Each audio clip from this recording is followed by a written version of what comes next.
Bien. Ay, ya están grabando. Sí.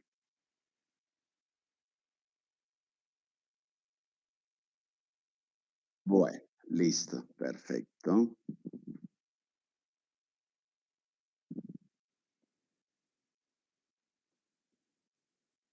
Ujú.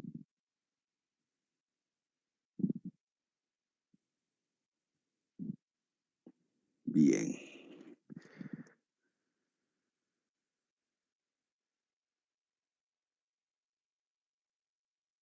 aquí están.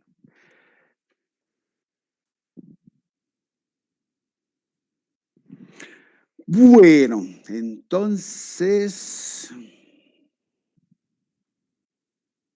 dígame que se ve la diapositiva, que se ve la foto. Tal cual, sí, señor. Bueno, listo. Bueno, mire, el ejercicio muscular, pues ya vimos algo de músculos, pero la parte muscular cada vez se va como volviendo un poquito más compleja en la medida en que vamos descendiendo, excepto la del tórax y la del abdomen, que es una musculatura pues muy parecida a los masticatorios, no es así como tan compleja.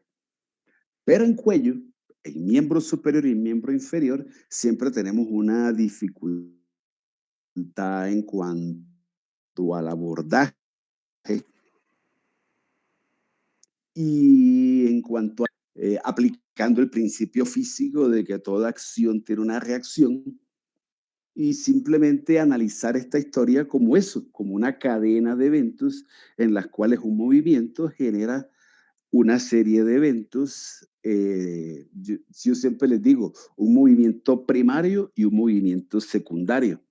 El hecho de que yo mueva, si yo estoy parado sobre un tapete, pero mueven el tapete, no solamente se mueve el tapete, sino que me muevo yo.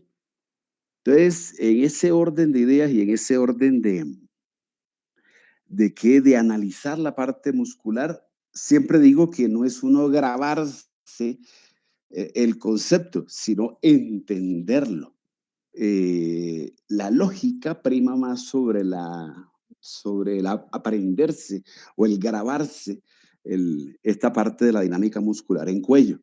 Son muy sencillitos, pero pueden llevar de pronto a confusiones y es muy importante en el paciente la historia que vamos a revisar ahorita. Entonces, póngale cuidadito, se la voy a explicar muy facilita, pero quiero que tengan en cuenta eso. Eventos, una serie de circunstancias que tienen que suceder al haber una contracción de un musculito. Para hablar de la musculatura supra e infrayoidea, necesitamos obviamente hablar de este huesito. Voy a explicarle las partes que tiene, ahorita lo localizamos. Ya hemos hablado de él, ya lo conocemos. De todos modos, hagamos la revisión como tal. Hueso yoides es un huesito pequeño, tiene forma de una U. De él se describen dos cachitos que van hacia arriba, entonces se conocen como las astas menores. Dos largas proyecciones hacia atrás, que son las astas mayores. Y hacia adelante se le ubica esto que es un cuerpo. Eso es lo que tiene el hueso yoides. ¿Dónde lo ubico? Lo voy a ubicar en la parte inferior y posterior, debajo del maxilar inferior. Mire, aquí está la mandíbula maxilar inferior. Uno se va hacia abajo, ligeramente hacia atrás, y ahí está el hueso yoides. Espere y acepto por aquí. Entonces, lo clave en esta historia es entender que hay una musculatura que está por encima del ioides, entonces le digo musculatura suprayoidea. Pero mire que la musculatura suprayoidea también se une al maxilar inferior, se inserta en maxilar inferior. Entonces necesito estas relaciones, hueso yoides con maxilar inferior. Lo que sucede en el hueso yoides tiene que repercutir en maxilar inferior, tiene que repercutir en piso de boca. Y recuerde que la lengua está encima del piso de la boca. Entonces, si yo desciendo el piso de boca, baja la lengua. Si yo asciendo el piso de la boca, sube la lengua. Estoy haciendo un movimiento de la lengua, no por la musculatura de la lengua, sino por la musculatura que está sirviendo de asiento, de colchón, de silla a la lengua. Eso también hay que tenerlo claro. Recuerda que la lengua se mueve por el nervio hipogloso, por la musculatura intrínseca que ella tiene. Pero ella también está sujeta a que como está en el piso de boca y está sentada en el piso de boca, lo que sucede en piso de boca hace que ella secundariamente se mueva. No porque ella se contraiga ni su musculatura, sino por los músculos que están anexos a ella. Y el otro concepto es la musculatura que está debajo del hueso yoides. Entonces le digo musculatura infrayoidea. Ahí quiero que tengamos claro algo. Les voy a aumentar la imagencita y quiero que revisemos algo de esta historia. Porque yo les voy a hablar ahorita de algo que se llama el eje aerodigestivo. Entonces, para que tengamos claro el concepto, espérenme un segundito. Para que tengamos claro el concepto, quiero que miremos algo aquí. Vamos a aumentar aquí de tamaño.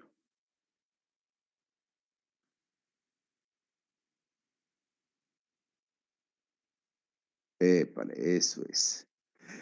Mire esto. Esta imagen ya la hemos revisado, ya la tenemos clara. Simplemente es un corte medio sagital de una persona. Y volvemos a la misma descripción que ya habíamos mirado. En la parte más anterior del cuello tengo el eje aéreo, la vía respiratoria inferior, que está representada por este órgano que está aquí, que se llama laringe, y lo que se continúa de mi tubito con anillos, con cartílagos en forma de anillos, que se llama la tráquea. Eso es vía aérea inferior junto con los pulmones. Después revisamos esa partecita. Hacia atrás el concepto que ya tenemos de faringe como órgano posterior, prevertebral, profundo, y la faringe con dos historias. La faringe y su continuidad como exófago. Es lo mismo que está acá, solamente que no está cortado. Aquí solamente me están mostrando es, o quiero que miren y comprendan la íntima relación que hay entre laringe y esto que está acá atrás, que es faringe y el exófago. Solamente con la figura que estoy mirando, comprendo o debo entender que el eje aerodigestivo representado en la parte aérea, que es laringe y tráquea, y en la parte digestiva, que es faringe y exófago, actúan como un solo conjunto. Eh, ¿Cuál es entender ese conjunto como tal? Que están unidos. Hay una unión, hay una fijación entre exófago y tráquea. Hay unos ligamentos que se llaman ligamentos tráqueo-exofágicos. Y si reviso faringe, mire cómo la faringe, parte de la musculatura de la faringe, se inserta en los cartílagos que conforman a mi laringe. O sea que el movimiento es en conjunto.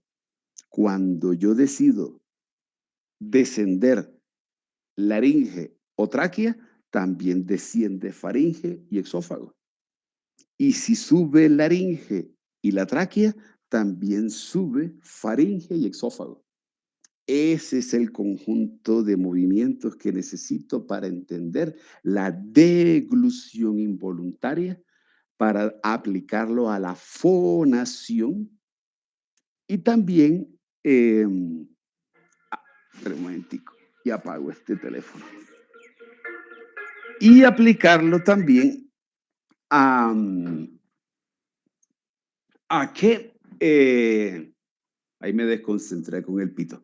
Lo voy a aplicar a deglución y lo voy a aplicar a la parte fonatoria.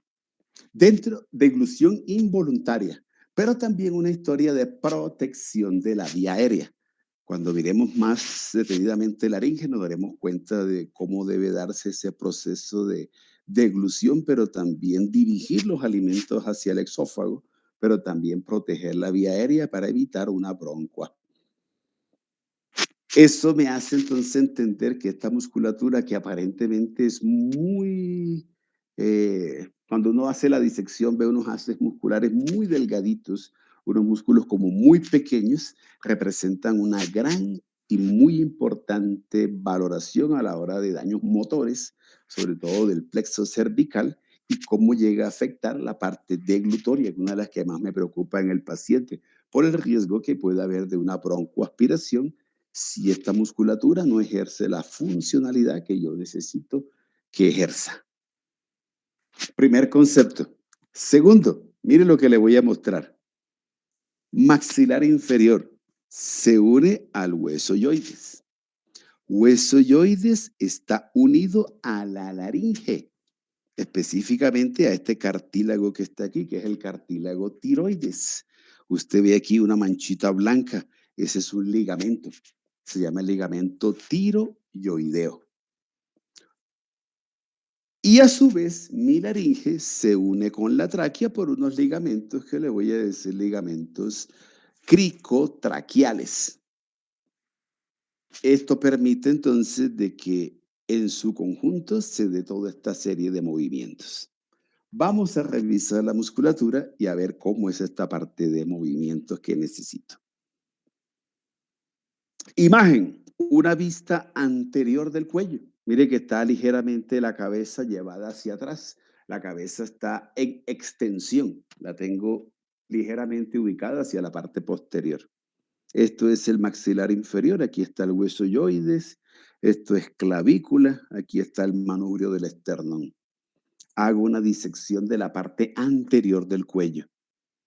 La musculatura infrayoidea está representada por el músculo. Bueno, ya quité tejido celular subcutáneo, quité el platisma, y después de quitar platisma, ahí aparece esta musculatura.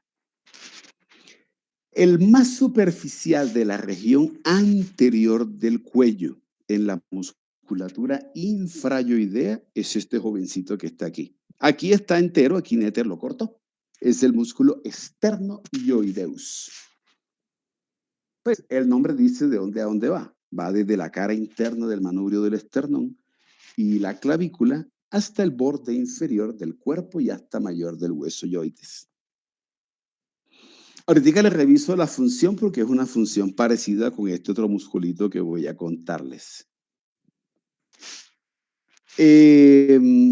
Al lado, inmediatamente al lado del esternoyoideus aparece cruza transversalmente el cuello, está en anterior, se va hacia lateral y busca la región posterior, el dorso. Se inserta en el omóplato, en la cara superior de la escápula. Entonces es el músculo homoyoideus. Para el homoyoideus y para el esternoyoideus le voy a colocar la siguiente función. Primero, desciende al hueso yoides.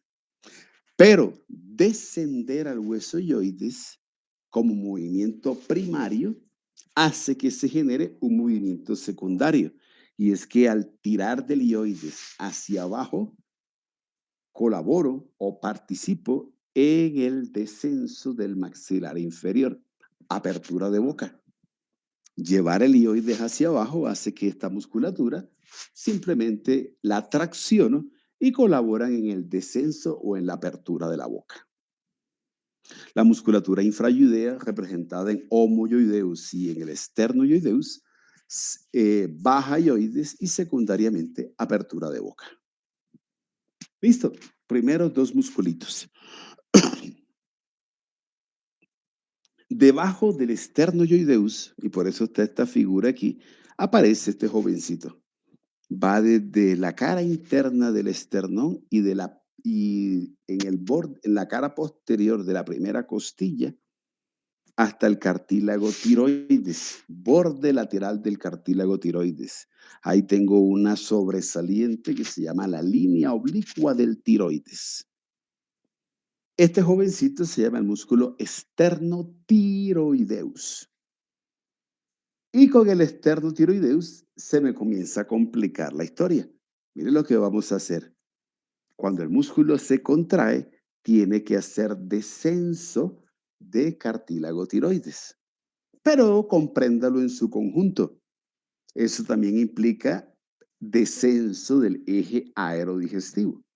O sea, desciendo cartílago tiroides, o sea que desciendo a la laringe, desciendo a la tráquea, baja también faringe y baja exófago.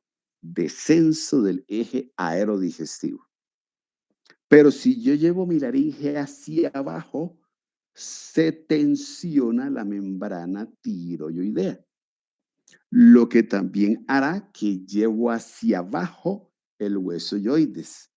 O sea que secundariamente también contribuyo en apertura de boca.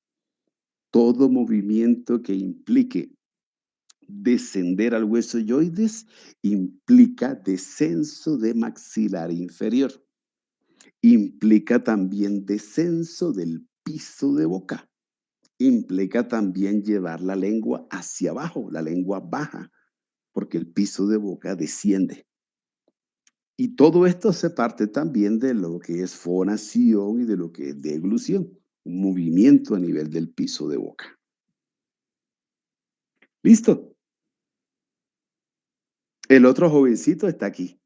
Va desde la línea oblicua del cartílago tiroides hasta el borde inferior del cuerpo, del asta mayor, perdón, del hueso yoides. Este musculito le voy a decir el músculo esterno-yoideus. Perdón, el tiroyoideus. Tiroyoideus. El tiroyoideus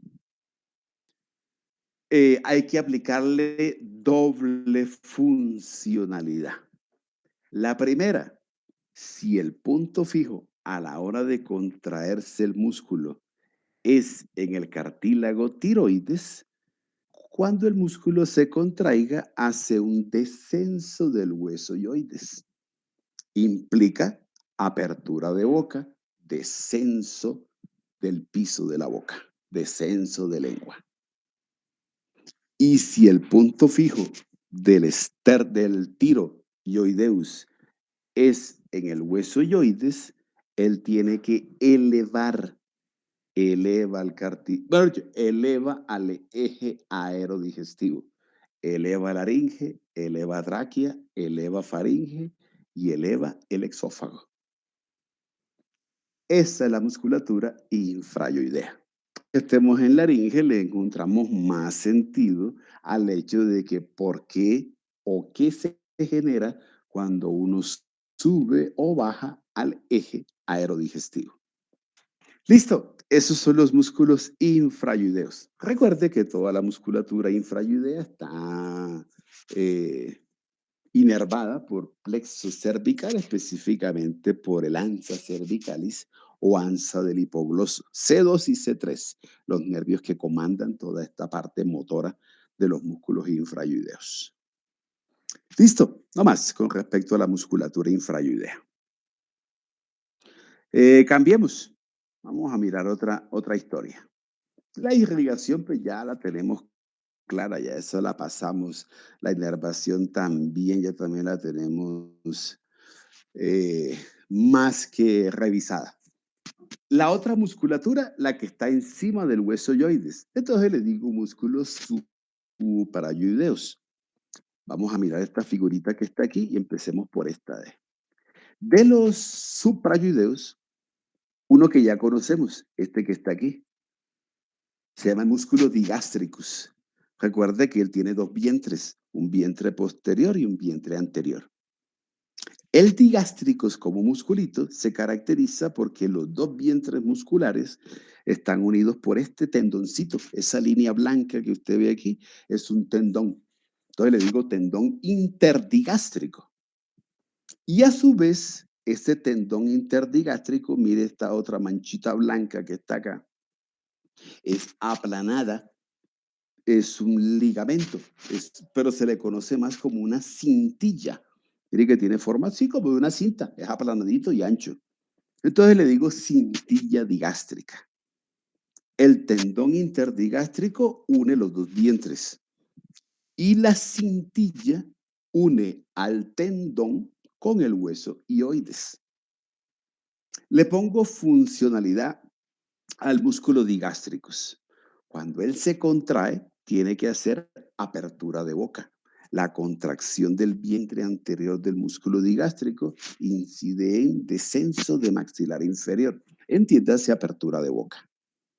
Este vientre anterior del digástrico, recuerde que está inervado por nervio miloioideo, del dentario inferior, trigémino, tronco posterior. El trigémino contribuye también en apertura de boca. El vientre posterior del digástricus también contribuye en apertura de boca. Si se contrae el vientre posterior, pues esta cintilla es como un ojal, o sea, no fija o no inmoviliza mejor al músculo, al hueso yoides, sino que permite que él pase a través de la cintilla.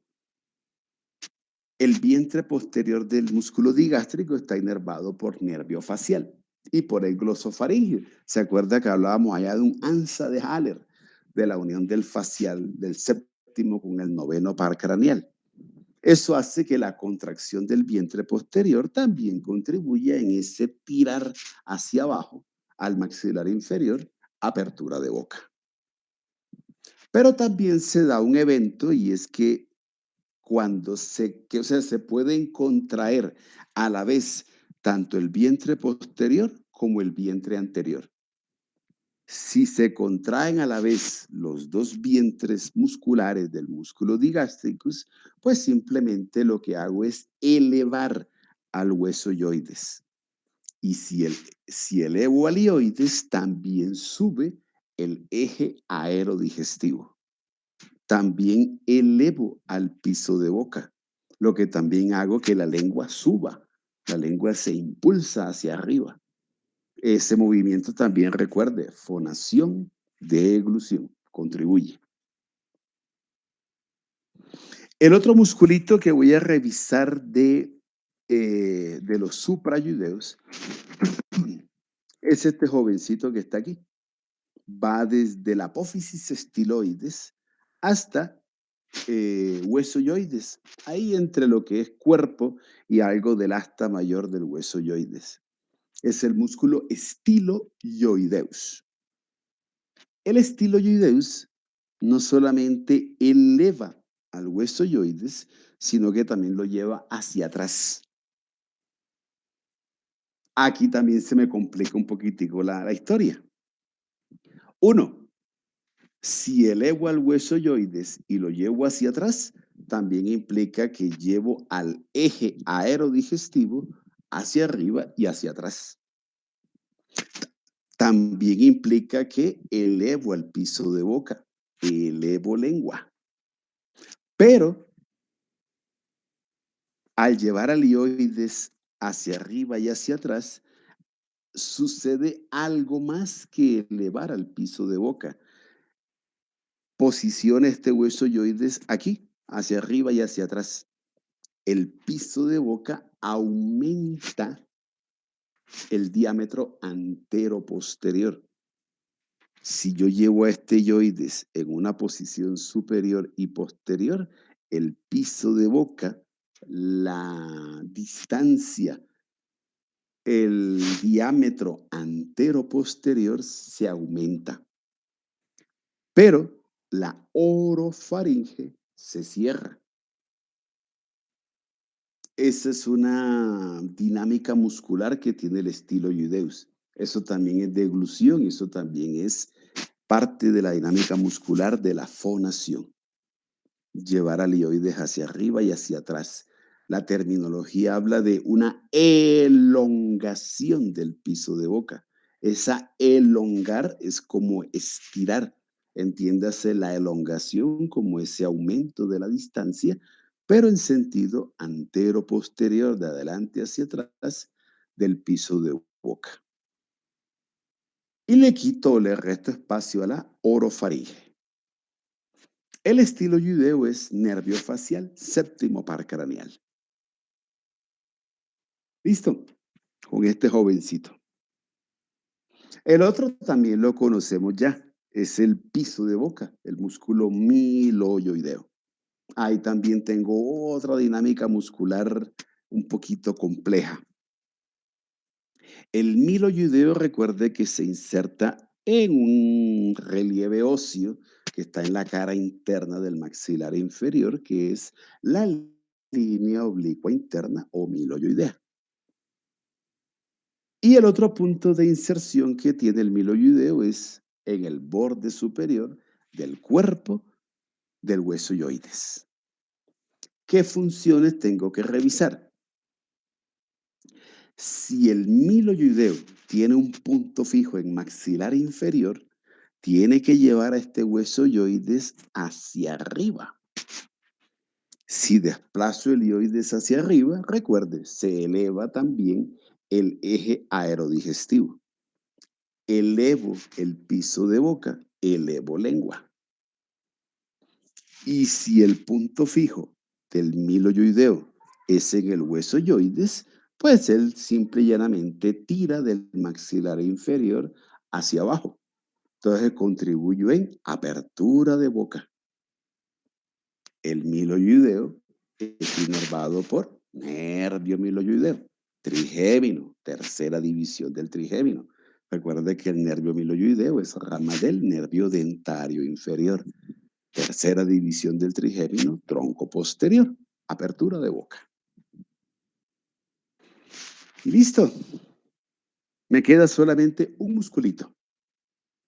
Y este musculito hay que mirarlo pues se lo voy a mostrar en dos posiciones, pero hay una donde uno verdaderamente entiende cómo es la funcionalidad de él. Mire, estoy mirando el piso de boca, quité la lengua. Si yo retiro la lengua y miro el piso de boca, voy a encontrar al miloioideo como músculo del piso de boca. Pero encima del miloioideo encuentro a este musculito que está aquí. Desde el cuerpo del hioides hasta las apófisis geni inferiores del maxilar inferior. Entonces el músculo genioideus contribuye en piso de boca, lo mismo que el digastricus, el vientre anterior, pero el verdadero piso de boca, recuerde que es el miloioideo. Miremoslo en esta figurita.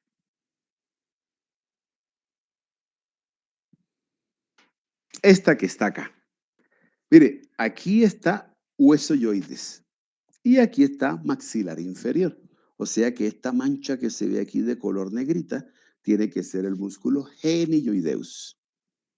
Cuando él se contrae, lleva el hioides hacia adelante. Llevar al hioides hacia adelante implica dos cosas. Uno, se acorta la distancia antero-posterior del piso y se aumenta el diámetro de la orofaringe. Entonces puedo hacer un ejercicio muscular de antagonismo. El genioideo es antagonista del estiloioideus. Recuerde que el estiloioideo llevaba el hioides hacia arriba y hacia atrás. Elongaba el piso de boca y reducía el diámetro de la orofaringe. El genioideus hace lo contrario. Lleva el hioides hacia adelante, lo que hace que se acorte la distancia antero-posterior del piso de boca y se aumente el diámetro de la orofaringe. Y esto es deglución involuntaria. Listo. El genioideus es un musculito que está inervado. Recuerde que es el único de los músculos suprayoideos que tiene inervación motora por el ansa cervicalis o ansa del hipogloso. En algunos textos incluso le colocan a él más inervación por el nervio hipogloso que por el ansa cervicalis, por la ubicación que el músculo tiene en piso de boca. Lo mismo, el hecho de que cuál nervio tenga más o menos participación, eso no lo sabe usted, no lo sabe el cirujano, no lo sé yo. Solamente lo puedo determinar al momento de hacer una valoración motora de la deglución del paciente. Ahí, incito, cuando el paciente esté delante mío. Y esa dificultad o ese daño que pueda determinarse de uno u otros nervios, sea hipogloso o ansa cervicalis, es lo que me llevará a un diagnóstico diferencial y a establecer cuál de los dos nervios tenga o no un mayor protagonismo en esta inervación del genioideus. Por estar en piso de boca puede tener las dos cosas. Tiene más del nervio hipogloso que de pronto del ansa cervicalis, pero no puedo suponer solamente por el hecho de la ubicación, sino cuando se haga esa valoración clínica a nivel del paciente. Incluso hasta pensemos ya en una parte de fisiatría y en una electromiografía, es lo que puede llegar a determinar con precisión. Pero si de pronto tengo una afectación motora en lengua y hay una afectación también en deglución, puedo pensar de que hay, o en esta parte, cuando uno mira la dinámica deglutoria del paciente, se puede de pronto llegar a determinar que tenga más participación el hipogloso en uno u otros nervios, sobre todo los del piso de boca, pensando en el genioideus. Listo, hasta ahí le dejo ese concepto. Esta es la musculatura supra e infrayudea. No tiene mayor inconveniente. Algunos textos le colocan flexión de la cabeza, no estoy de acuerdo, no tengo mejores músculos para hacer flexión de la cabeza y no, realmente no le encuentro una implicación como tal en esa parte de movimiento. Y tampoco le voy a colocar una gran repercusión clínica a una musculatura infrayudea que colabore, si es que colabora, muy poco en flexión de la cabeza cuando tengo mejores músculos para eso. Y me preocupa más la parte deglutoria. Ahorita miramos ese concepto. Listo, musculatura supra e infrayudea. ¿Qué nos sigue en la historia? Hablar de regiones anatómicas, ya como triángulos. Son regiones en las cuales su acceso no va a ser procedimental. Es una valoración seguramente que habrá que, los casos de trauma, que usted pueda determinar hasta dónde puede haber afectación de estructuras. Las heridas superficiales pueden ser tratadas, de pronto las profundas necesitan otro tipo de abordaje. Pero lo importante es que vamos a integrar todo lo que tenemos suelto, que hemos visto individualmente, integrarlo ya en una región específica. Vamos a hacer el ejercicio. Voy a buscar esta figurita que está aquí. Lo mismo, voy pensando en trauma, voy pensando en su necropsia, si es donde deba aplicarse, o en la parte quirúrgica también. Ay, estas, espérame un segundito.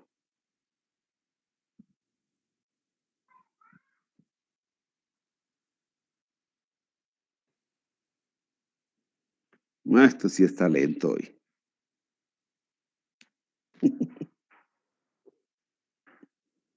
Esta es la que quiero.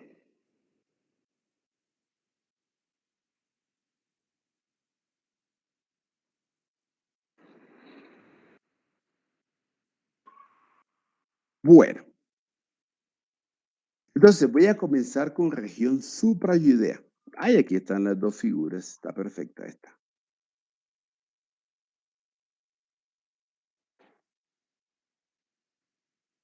Bueno, heridas en región suprayudea.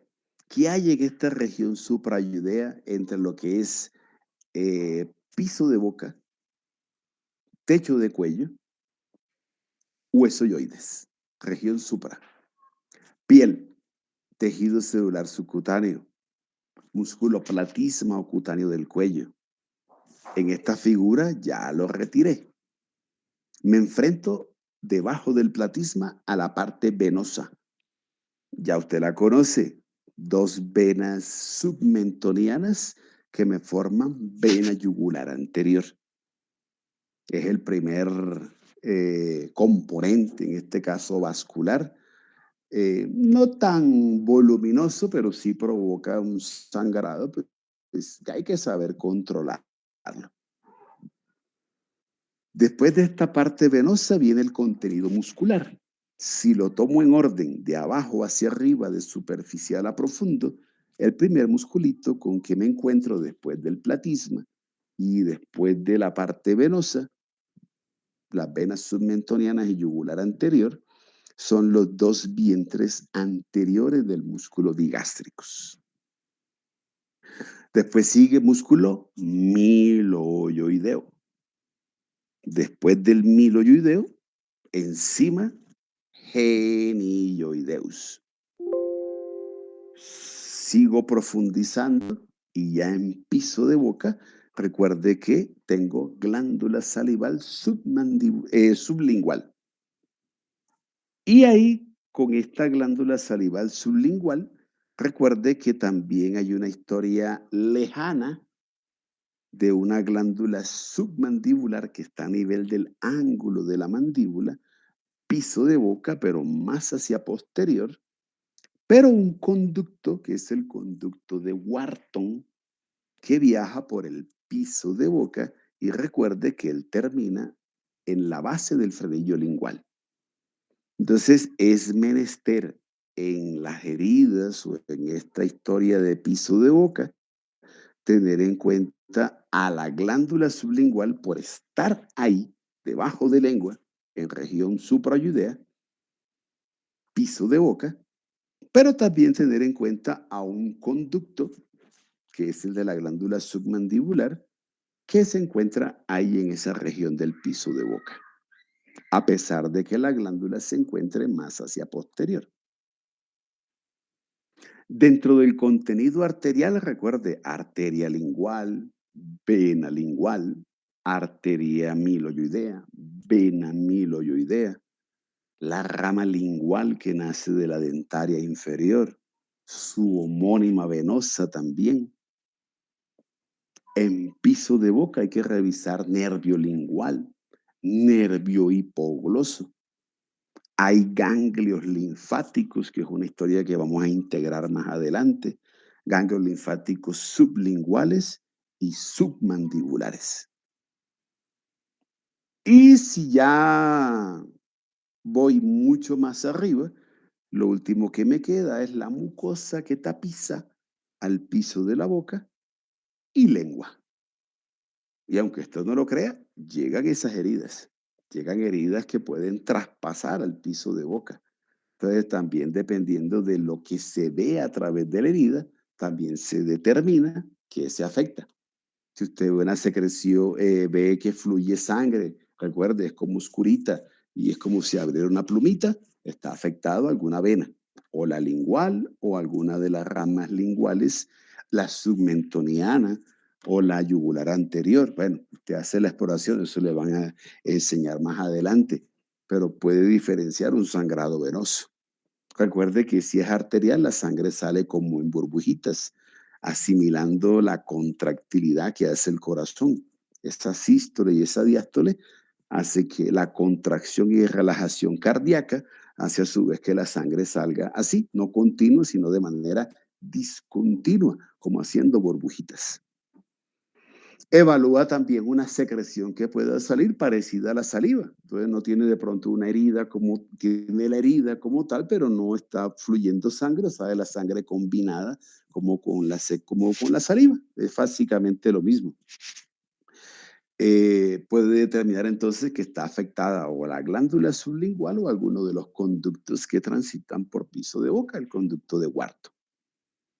Y las pérdidas motoras, la pérdida de sensibilidad de los 2/3 anteriores de la lengua, de nervio lingual. Y si el paciente saca la lengua y se desvía hacia la derecha o hacia la izquierda y no tiene una vía o no tiene un movimiento al sacar la lengua el paciente en dirección antero-posterior, sino con desviación hacia un lado, usted determina de que se afectó seguramente el nervio hipogloso.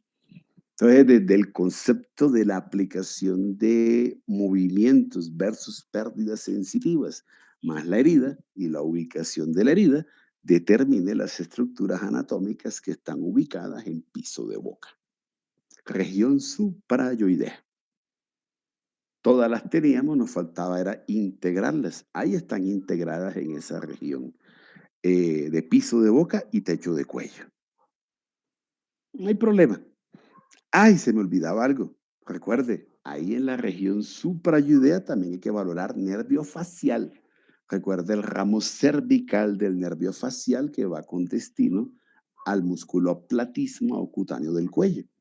Aquí también tiene que valorarme en región suprayudea, superficial, debajo de piel y el tejido celular subcutáneo, la rama cervical del nervio facial, músculo platisma. Y listo, no más. Ahí tenemos el ejercicio integrador de las estructuras anatómicas. Bueno, muy bien. ¿Dudas o preguntas? ¿Va bien el concepto? ¿Me hice entender? ¿Pudo integrar? ¿Las agrupó?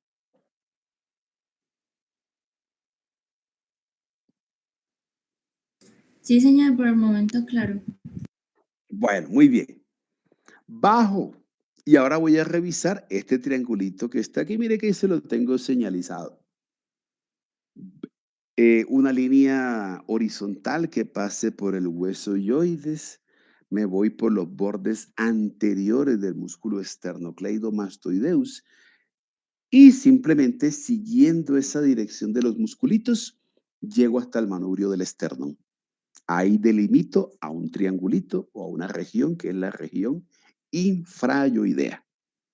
Ya revisamos, listo, platisma cutáneo del cuello, también tengo vena yugular anterior, tengo la musculatura infrayoidea y ahí tenemos que abordar en región infrayoidea un concepto muscular llamado faringe y exófago, un concepto de vía aérea que es laringe y tráquea.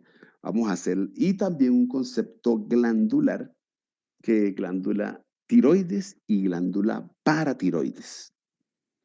En región infrayudea, hagamos este abordaje de estas estructuras. Entonces, hablemos de faringe y exófago. Región infrayudea, mírelo, ahí está. Capa endocrina, o sea, glandular. Glándula tiroides y paratiroides. La capa respiratoria, laringe y tráquea. Y la capa alimentaria, faringe y exófago.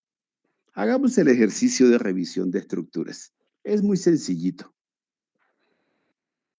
Aquí simplemente en esta imagen lo que Nether le está mostrando es a este tubo muscular posterior, profundo, prevertebral, llamado faringe. Hemos hablado bastante de la faringe, ya conocemos las comunicaciones que tiene con nariz, con boca, con laringe. Le pusimos los nombres, nasofaringe o rinofaringe, la orofaringe y esta que después vamos a hablar de ella, que es la laringofaringe. Hagamos un concepto muy claro y muy preciso. Busquemos una figurita que nos oriente en esto.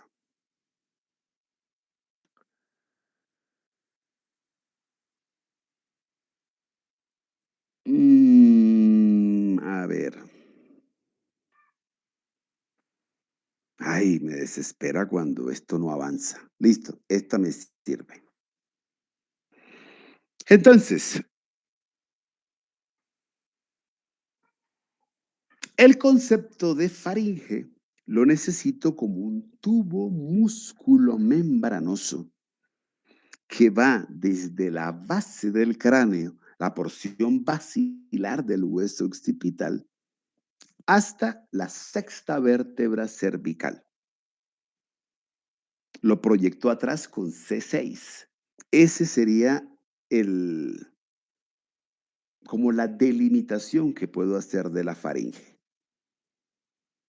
Sin embargo, como la faringe tiene estas comunicaciones con nariz, con boca y con laringe, nos lleva a hacer un ejercicio más allá o un poquito más individual.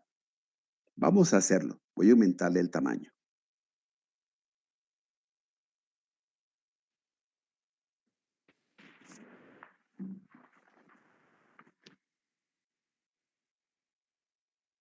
Esto hay que hacerlo porque en una radiografía lateral de cráneo o en una tomografía o en una resonancia magnética van a aparecer estas estructuras.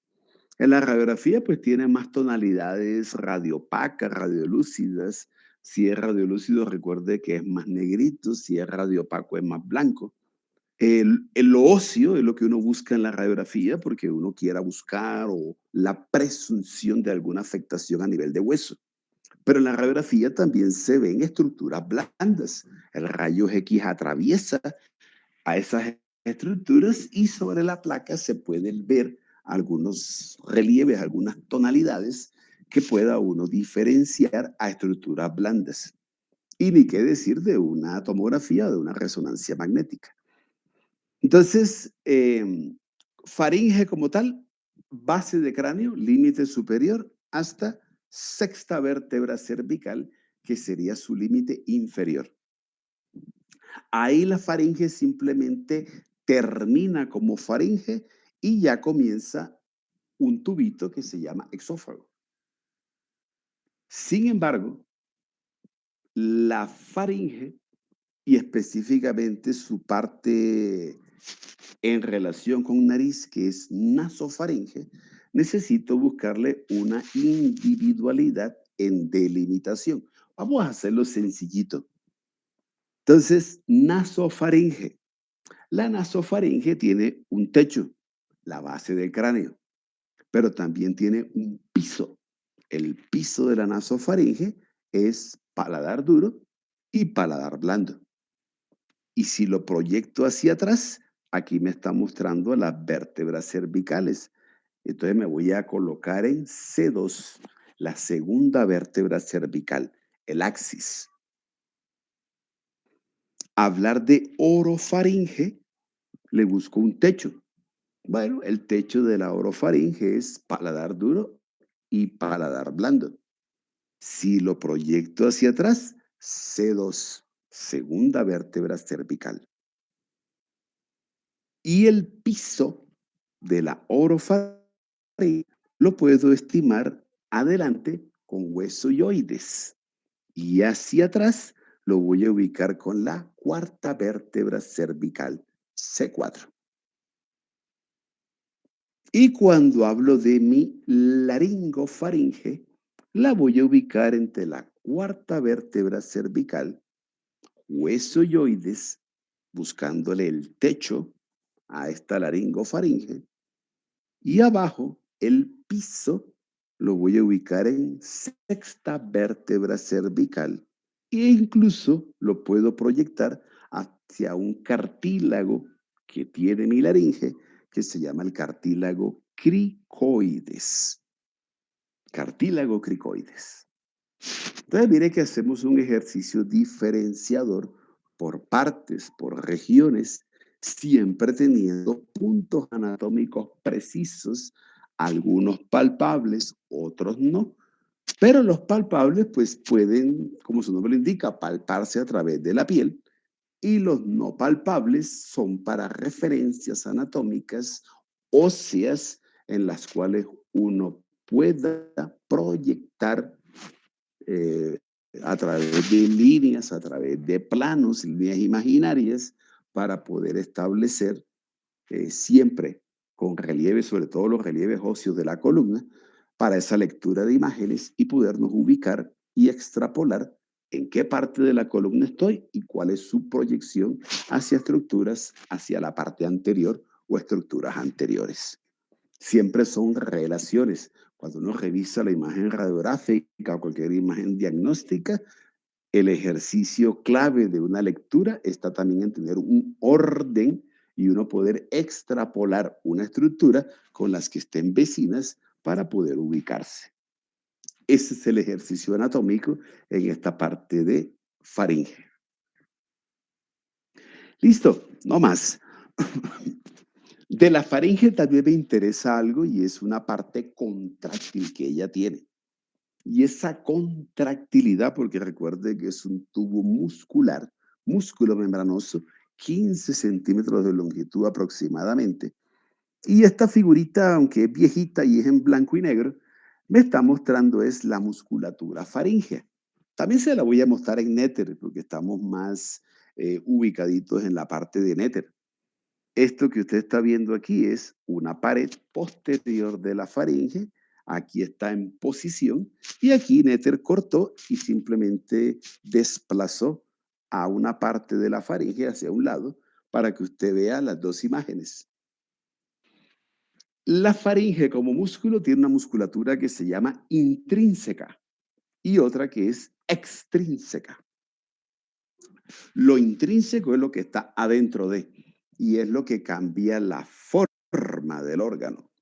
Lo extrínseco es lo que está por fuera de y es lo que cambia la posición de un órgano. La musculatura intrínseca de mi faringe está representada por estos tres musculitos que están aquí. Se llaman los músculos constrictores. Entonces tengo un músculo constrictor inferior faringis, este que se ve aquí, el más inferior y el más grande. Mire que están como solapados, están como montados uno sobre el otro. Debajo del constrictor inferior faringis, debajo y por encima está este musculito. Entonces le digo el músculo constrictor faringis medium. Y encima, arriba, aparece el tercero. Es el músculo constrictor faringis superior. Entonces, tres músculos constrictores.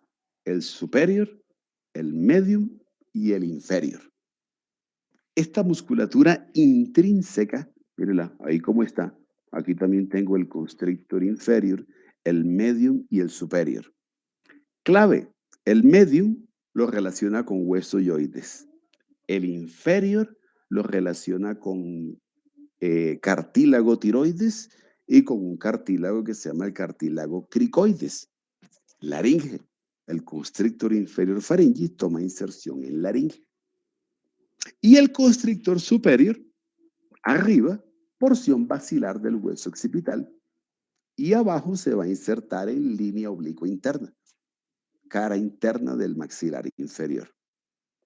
Como su nombre lo indica, si es un músculo que hace constricción es porque aprieta. Recuerde que es un tubo y para que usted haga un tubo, bueno, si yo hago deglución, lo voluntario es cuando yo hago mi deglución, cuando yo decido, eh, después de que tengo bolo alimenticio, hacer mi parte deglutoria. Hasta ahí es lo voluntario. Pero de ahí hacia abajo, el paso de los alimentos hacia la faringe y hacia el exófago es involuntario. Y esta parte involuntaria, favorecida por la ley de la gravedad porque va bajando, no es suficiente. Y como es un tubo, para lograr que este alimento baje, simplemente necesito es que él se cierre y se abra. Entonces, el cierre va a estar dado es por los músculos constrictores. Son los que aprietan, son los que hacen cierre en el sentido antero-posterior y en sentido transversal de mi faringe. Pero también necesito musculitos que dilaten a la faringe. Ahí entran los músculos extrínsecos de la faringe. Ya se los muestro. Vamos a mirarlos. Busquemos, esta figurita está perfecta. La musculatura extrínseca de la faringe está dado por este musculito que está aquí. Va desde la apófisis estiloides hasta la parte posterior y lateral de la faringe. Es el músculo estilofaringeus. Él llevará o traccionará a la faringe hacia atrás y hacia arriba. Llevarla hacia atrás y hacia arriba implica tirar de las paredes en esa direccionalidad, lo que provoca dilatación de la faringe. Y el otro musculito ya lo conocemos porque era parte de un músculo del paladar, pero también es un músculo del paladar blando, perdón.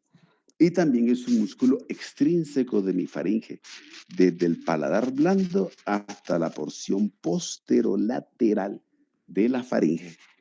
El músculo palatofaringeus. El palatofaringeus y el estilofaringeus dilatan a la faringe y los constrictores cierran.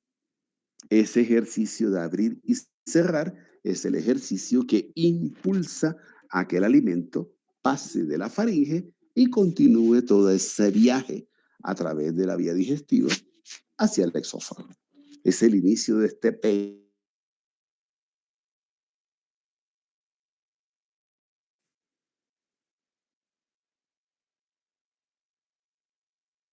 faringe. Lo segundo es lo nervioso. Señor, cuénteme. Dos cosas. Primero, ¿podría repetirme Sí. cuál es el primer músculo extrínseco? Y segundo, no sé si fue el único, pero lo último que dijo se cortó completamente. Entonces, para que me Se haga el favor. entrecortó. Bueno, Sí, tranquilo, sí. no se preocupe. Entonces, musculatura intrínseca, los músculos constrictores. El inferior, el medium y el superior. Recuerden, cierre. Hay cierre y también elevo al eje aerodigestivo. Ahí sube todo. Y en la musculatura extrínseca, pensando en apertura de la faringe, voy a colocar a este amiguito, desde la apófisis estiloides hasta los bordes posterolaterales de la faringe. Músculo estilofaringeus. Y el segundo musculito que dilata a la faringe es este, desde el paladar blando hasta el borde posterolateral de la faringe. Entonces es el músculo palatofaringeus. Palatofaringeus y estilofaringeus dilatan y los constrictores cierran. También participan en elevación del eje aerodigestivo. Pero los necesito no solamente elevar, sino esta dinámica de apertura y cierre para entender ese mecanismo de descenso de los alimentos. ¿Líquidos o sólidos? Ahora, la parte motora de la faringe es sencilla y es compleja, pero vamos a mirarla en la sencillez que debe ser. Miren esta imagencita. En esta figura Netter le está mostrando un conjunto de nervios que se reúnen para darle la inervación motora a mi laringe. En algunos textos simplemente le dicen que esto se llama plexofaringeo, pero usted con el concepto de plexofaringeo no hace nada si no tiene claro cuáles son esos nervios que forman al plexofaringeo. Para eso es esta figurita. Pensar en plexofaringeo y en inervación motora de mi faringe implica tener claro los siguientes nervios. Noveno par craneal, glosofaringeo. Décimo par craneal, el vago. Y recuerde que el vago entrega dos estímulos ahí. El de él, el del vago como tal, y el estímulo del accesorio. El estímulo del accesorio, si usted se acuerda, allá en el foramen yugular, el accesorio se unió al vago. Del accesorio recuerde que tiene una raíz craneal y una raíz espinal. La raíz espinal del accesorio, usted me la valora por la inervación motora de trapezius y por la inervación motora de esternocleidomastoideus. Pero la parte craneal del accesorio, recuerde que va para paladar blando, va para la faringe y más adelante la vamos a colocar para la musculatura de mi laringe, para la parte fonatoria. Entonces, hay que hacer esa diferenciación de accesorio. Una cosa es el daño de la raíz espinal, que tiene la repercusión en esternocleidomastoideus y en trapezius, y otra la raíz craneal. El estímulo de esta raíz craneal del accesorio llega a la faringe por intermedio del vago. El nervio vago, los dos estímulos, el de él como vago y el que le transporta al nervio accesorio. Por eso el accesorio tiene un protagonismo en la inervación de faringe. Es a través del nervio vago donde el accesorio entrega ese estímulo a mi faringe. Y hay otro estímulo que lleva tanto sensitivo como motor, pero también autónomo, que es el que va por una ramita que vimos que nacía del ganglio esfenopalatino o ganglio de Meckel, el que estaba anexo a la segunda división del trigémino. Recuerda que ya le pusimos un nervio faríngeo, también conocido como de Bock. Bueno, la segunda división del trigémino aporta específicamente por ese ramo faríngeo de Bock, sensitivo, motor y autónomo, simpático y parasimpático para la nasofaringe, específicamente a nasofaringe. Y dentro de la historia de plexofaringeo también hay que colocar un estímulo que proviene de la cadena simpática cervical, específicamente ganglio simpático cervical superior. Y tengo a mi faringe lista y quiero mirarlo no solamente desde lo motor, ahí interviene noveno, décimo, undécimo par craneal, sino también desde lo sensitivo. Ahí también entra el noveno y el décimo par craneal, más los estímulos de la segunda división del trigémino. También necesito mirar esta historia desde la parte glandular. Yo no me imagino una faringe seca. Tienen que haber glándulas y estas enmarcadas dentro del punto, bueno, eso lo va a haber visto, de secreción, de lubricación, de mantener lubricada mi faringe. Y por eso necesito el estímulo autónomo para esas glándulas anexas a esta vía digestiva. Ese estímulo autónomo viene entonces para nasofaringe desde segunda división del trigémino, el nervio faríngeo de Bock, un estímulo parasimpático del noveno y del décimo par craneal, y el estímulo simpático que proviene de cadena simpática cervical y de ganglio simpático cervical superior. Obviamente también el estímulo que viaja por las paredes arteriales de todas las ramitas que nacen de carótida externa encargada de la irrigación de faringe. Le entrego a mi faringe todo el estímulo que necesita. Sensitivo, el autónomo, representado en simpático y en parasimpático. Y en esa parte contráctil involuntaria. ¿Listo? La tengo lista, contrayéndose y lubricada. Y el otro contexto, y es el último en esta historia,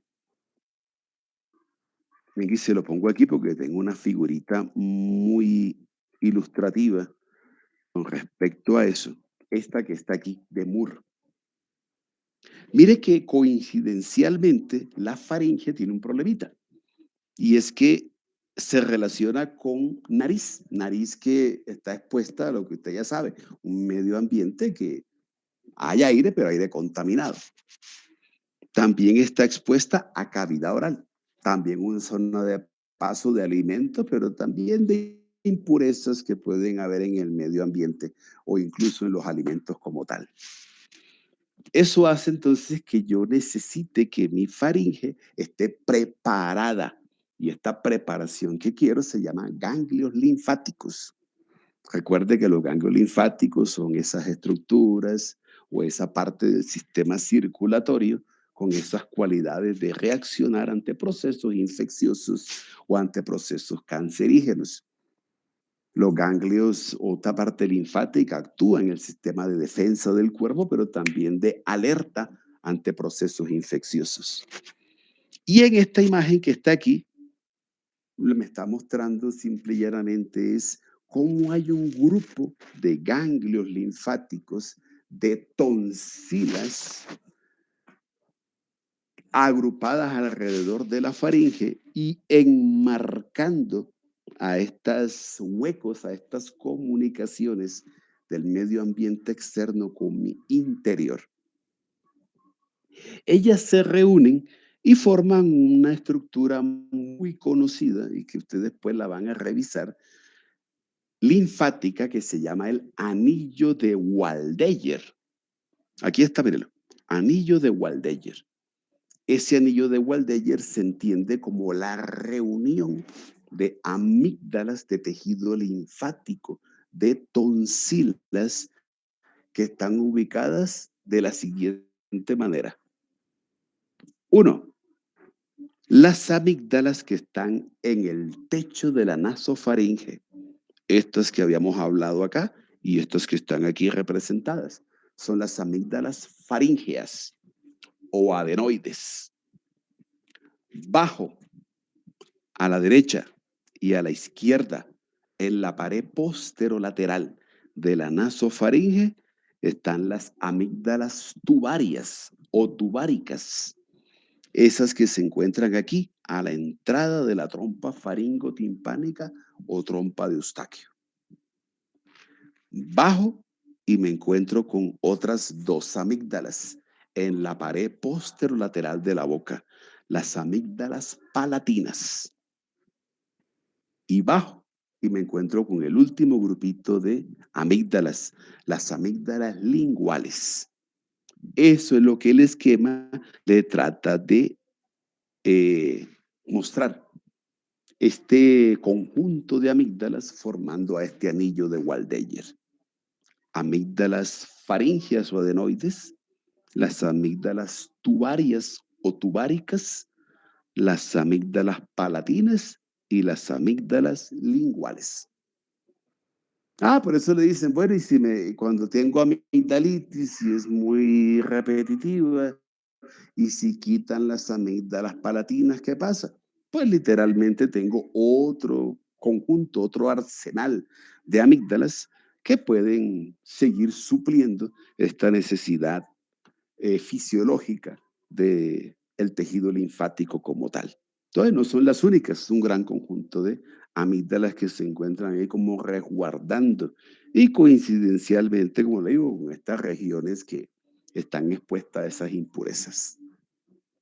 Listo, ese es el concepto de faringe. Muy bien, bueno, a ver, ¿qué sigue en la historia? Venga y le cambio la figurita.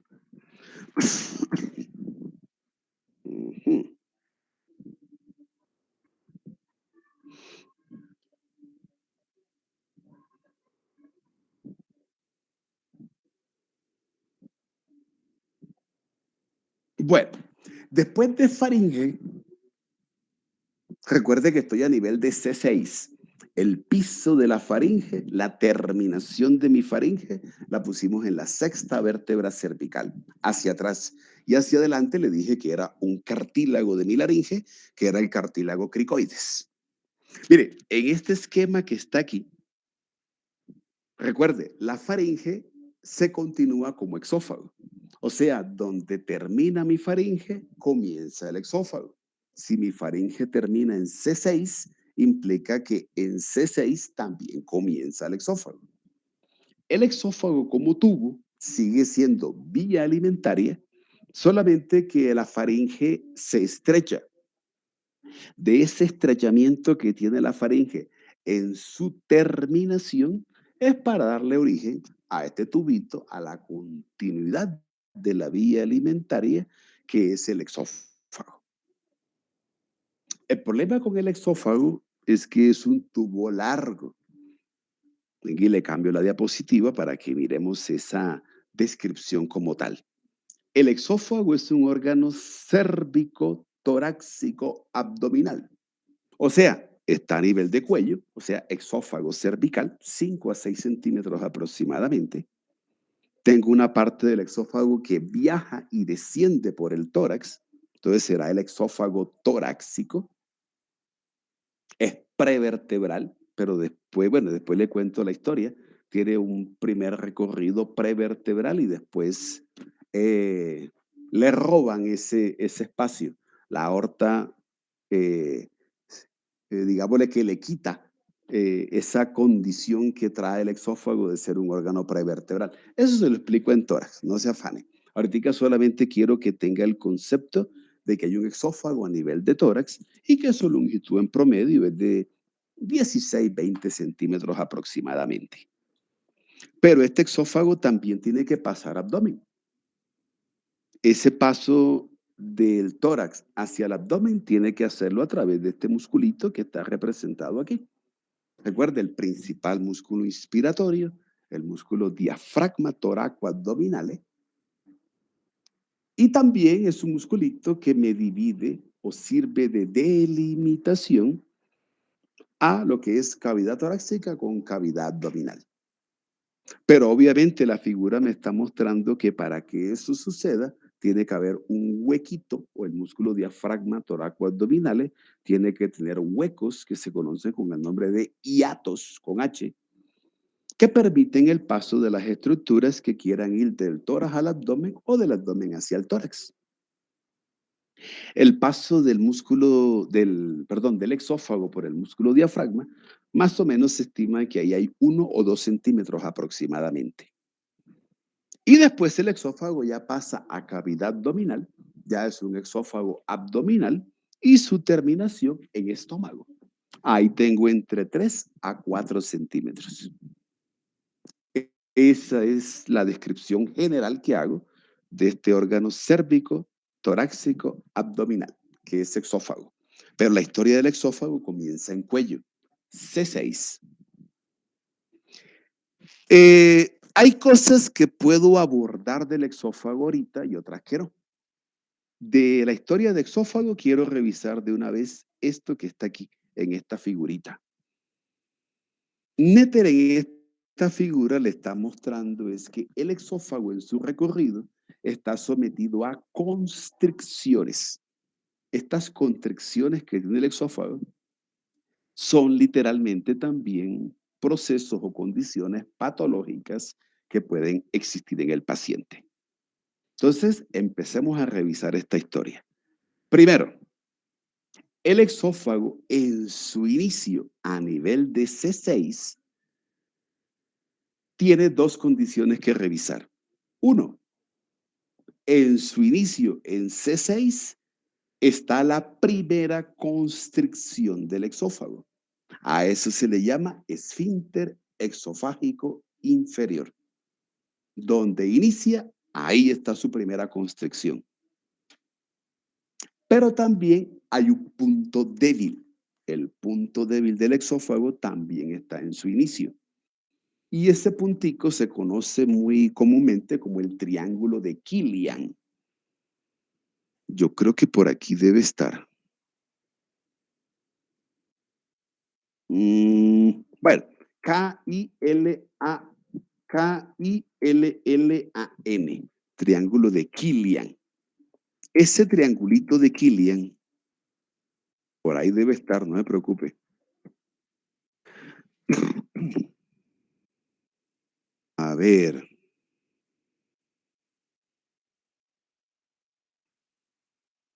Yo les mandé esta de cuello, creo, si no estoy mal. Ustedes la tienen, ¿cierto? Sí, señor. Sí.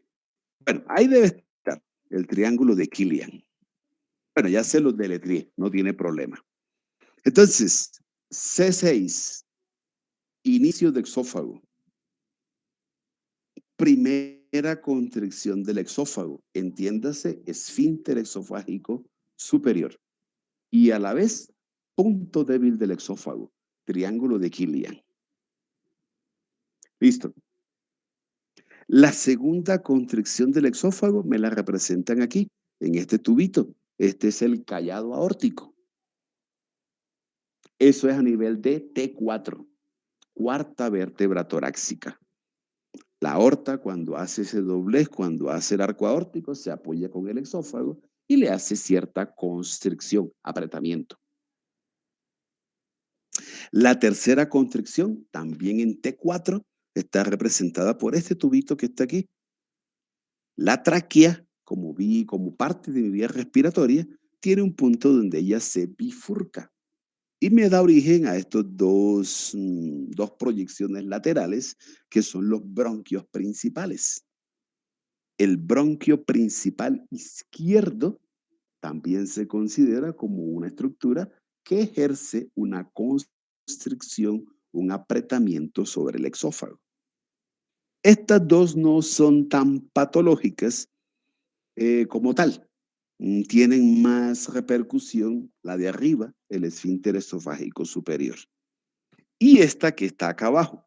Aquí Nether me está mostrando es el paso del exófago por el músculo diafragma torácico-abdominales. Recuerde que hay un huequito, le voy a decir hiato exofágico. El hiato exofágico, músculo diafragma, está a nivel de la 10ª vértebra torácica, a nivel de T10. Y ahí hay que tener esa historia muy concreta, porque usted después va a revisar hernias hiatales. Las hernias hiatales se dan a nivel de esto, de T10, de este paso que hace el músculo diafragma, el exófago por el músculo diafragma. Y a esta contracción le pongo nombre, el esfínter exofágico inferior. Algo en las hernias hiatales es que tiene que haber un control para que el contenido gástrico no se devuelva hacia el exófago y llegue incluso hasta la cavidad oral. Entonces el paciente que llega, no, doctor, pero es que yo como y me acuesto y siento que un amargo, siento una quemazón, en palabras textuales del paciente. Siento algo amargo en la boca y siento que me quema algo adentro. Bueno, simplemente es un reflujo gastroesofágico porque hay una falla o en los esfínteres o no hay una buena actividad muscular que haga, que impida que el contenido gástrico se devuelva hacia el exófago. Eso hace parte de la historia de las hernias hiatales o hernias de hiato. Eso lo hablamos un poquitico más en abdomen. Pero hoy quiero tener esta historia ya enmarcada del esófago versus sus localizaciones, sus constricciones y con estos dos esfínteres que son los que más implicación clínica tienen. El esfínter exofágico inferior por ser clave en ese evitar el reflujo gastroexofágico y el esfínter exofágico superior por ser punto débil del exófago.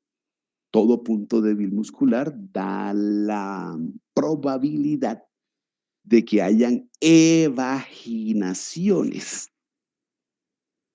Usted ha visto en embriología uno siempre se enfrenta a esas historias de que los tejidos se invaginan o evaginan y de ahí se forman órganos.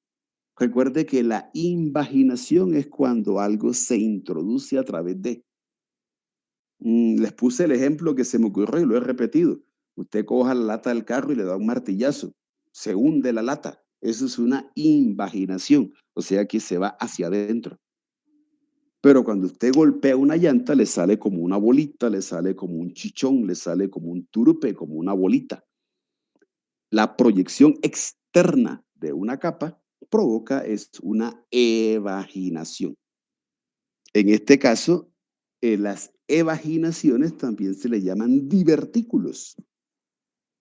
Usted ha visto de pronto un apéndice, el apéndice vermiforme en el intestino grueso. El apéndice es una evaginación, es un divertículo. Entonces, en esta historia de muscular, donde hay espacios, donde hay puntos débiles, da más adelante la probabilidad de que ahí se den divertículos. Y uno de los más conocidos se conoce como el divertículo de Zenker, Zenker. Tenga en cuenta que es la probabilidad de que a través de una pared muscular débil, y en este caso el exófago, y específicamente este inicio del exófago, se puedan dar ese tipo de evaginaciones o divertículos. Por eso la parte anatómica, para después entender su localización, su descripción en la parte patológica. Y listo. Me devuelvo porque quiero hablar de exófago cervical.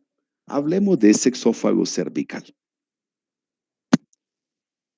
¿Hasta dónde, a dónde va ese exófago cervical?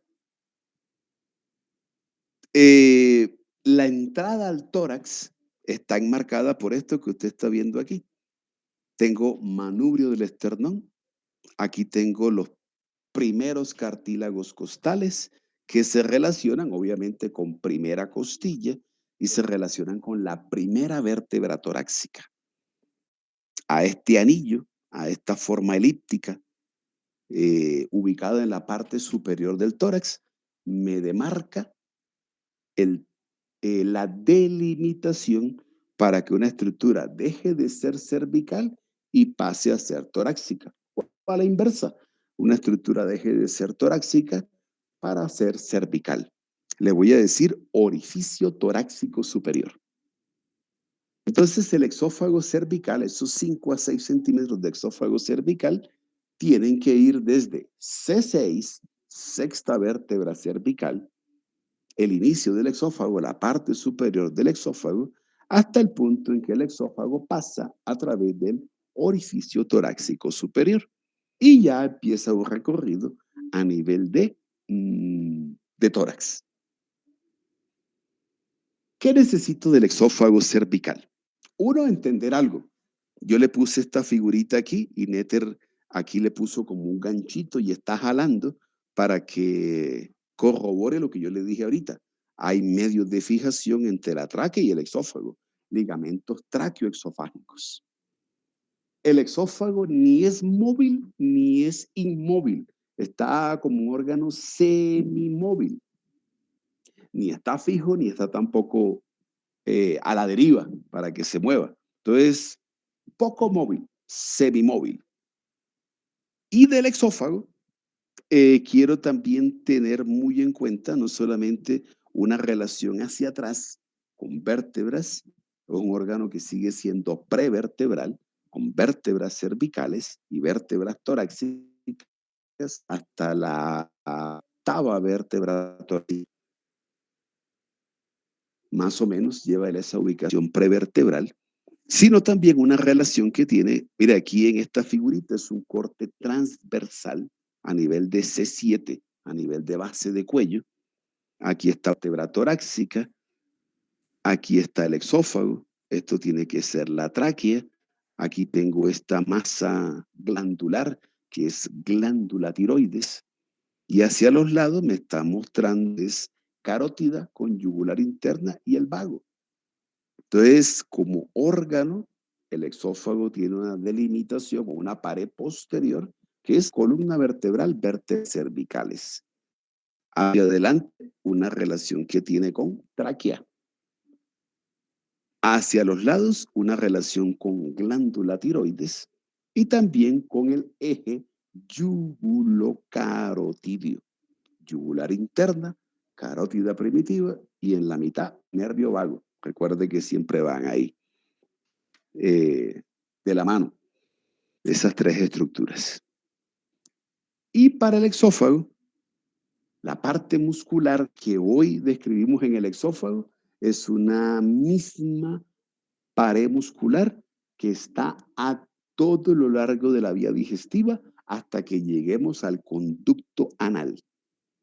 Lo único que cambia es a nivel de estómago, donde ya tengo 3 capas musculares.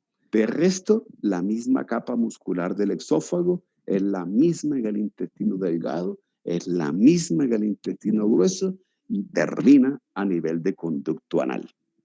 ¿Cuáles son las 2 capas? Necesito el mismo ejercicio. Una fibra muscular que cierre y una fibra muscular que abra. En el exófago voy a revisar unas fibras musculares que van a ser estas que están aquí. Son circulares internas. Son las que cierran. Y tengo una capita muscular longitudinal externa. Son las que abren. Entender lo mismo que le conté de la faringe. Es una deglución involuntaria favorecida por la ley de la gravedad, pero que necesito que el órgano se abra, se dilate y se cierre para ese peristaltismo, para ese descenso, ese avance de los alimentos a través de estas dos capitas musculares, longitudinal externa y circular interna. Y dentro de la historia del estímulo motor y la irrigación, solamente para exófago cervical, porque el torácico y el abdominal es más complejo, todavía no puedo abordarles ese tema, me falta un poquitico más de madurez anatómica, entonces solamente me voy a quedar con el exófago cervical. En esta figurita de Netter me está mostrando que el exófago cervical hay unas arterias exofágicas superiores. Ellas nacen de la arteria tiroidea inferior. Irrigación del exófago cervical. También tengo una parte venosa.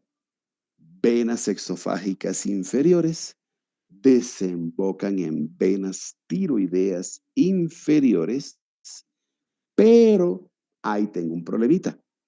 Las venas tiroideas inferiores desembocan en las venas brachiocefálicas, derechas e izquierdas. Lo lógico sería que desembocaran en vena subclavia.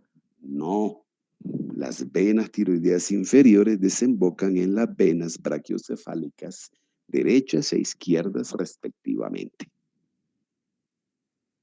Y para la inervación del exófago, ahí tengo que abordar esta historia. No se afane, es muy sencillita. Mire lo que le voy a contar. Cuando uno habla de cuello, uno siempre, la parte nerviosa visceral, recuerde que es nervio vago. Pero el concepto de vago en cuello implica revisarlo desde ramas que da el vago a nivel de cuello. ¿Cuáles son esas ramas? Mire, aquí tengo carótida interna y carótida externa. Y por detrás de las carótidas, usted está viendo este nerviecito que cruza en diagonal a las carótidas. Este nerviecito es una rama del vago que le voy a decir nervio. Se me fue la palabra, me desconcentré, me devuelvo. Nervio laringio superior. El nervio laringio superior, rama del vago, usted lo ve que se está dividiendo en dos.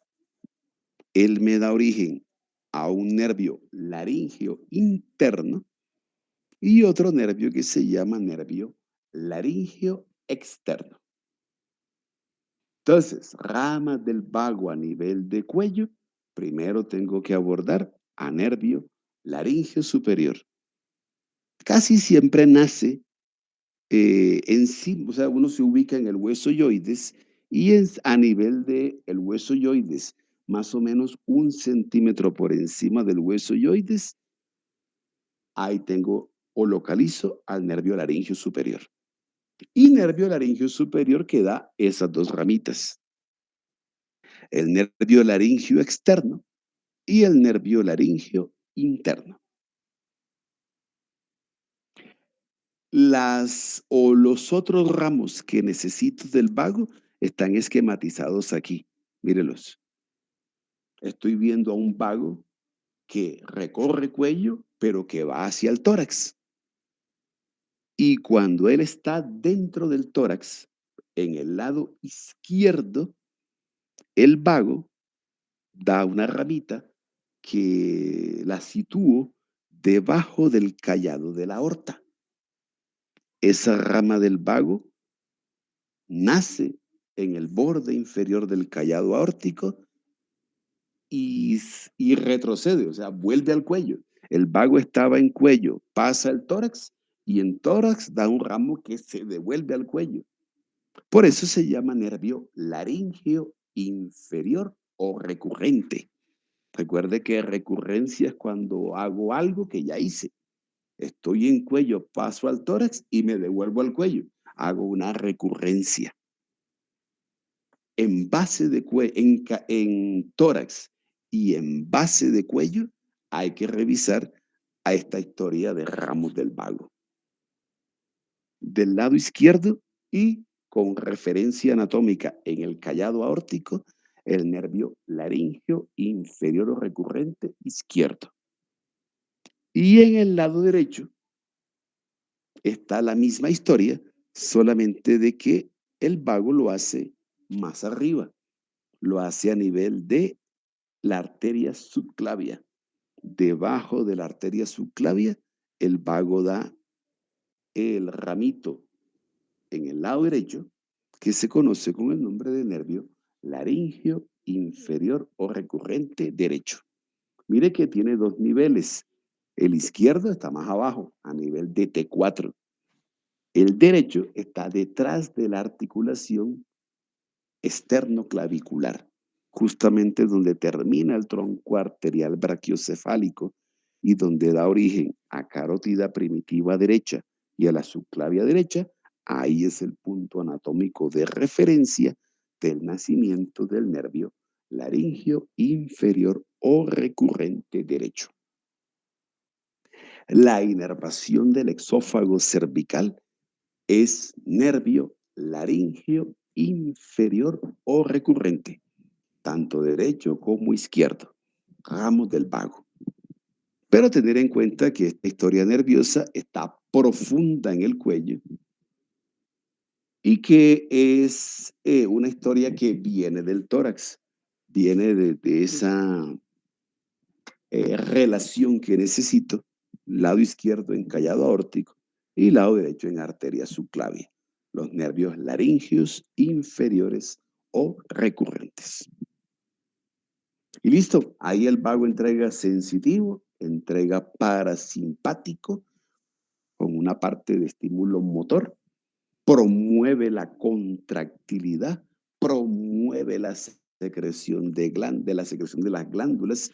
Tampoco me imagino un exófago seco, tiene que estar lubricado. Recuerde que todo lo que tiene que ver con la contractilidad visceral, digestión, incluyendo secreción de glándulas, es favorecida por el estímulo parasimpático. Y es el vago el que comanda esa historia. Y la otra parte, que es el estímulo simpático, llega al exófago a través de los ramos que nacen del ganglio simpático cervical superior, cadena simpática torácica, perdón, cadena simpática cervical. Incluso toda la cadena simpática cervical, los tres ganglios, el simpático cervical superior, el medio y el inferior, dan ramitos que llegan al exófago cervical. El estímulo autónomo del exófago cervical es de toda la cadena simpática cervical, los tres ganglios. Tómelo así, en clínica también aplíquelo de esa manera. Listo. Está listo el exófago. ¿Dudas? Preguntas de exófago.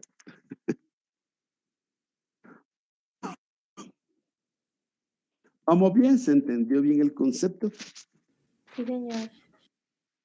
Bueno, listo. Bueno, esa es la capa alimentaria.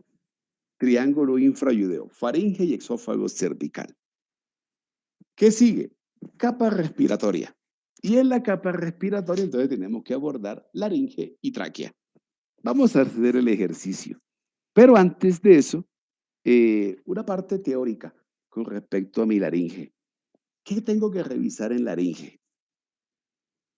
Hay cosas concretas que yo quiero que usted tenga claras de laringe. Uno, es el órgano donde se produce la voz. Tengo que entender en mi laringe cómo es el proceso de la producción de la voz, la fonación. Segundo, en laringe necesito entender que tiene que haber una estructura clave que se encargue de la separación, de la segregación, de distribuir, de realizar dos procesos que deben estar sinérgicos, que deben estar a la par. Y es uno, cuando yo degluto, no solamente estoy manejando alimentos sólidos, líquidos, sino que también tengo aire. Tiene que haber, y es en mi laringe el punto anatómico donde yo tengo que permitir o no el paso del aire.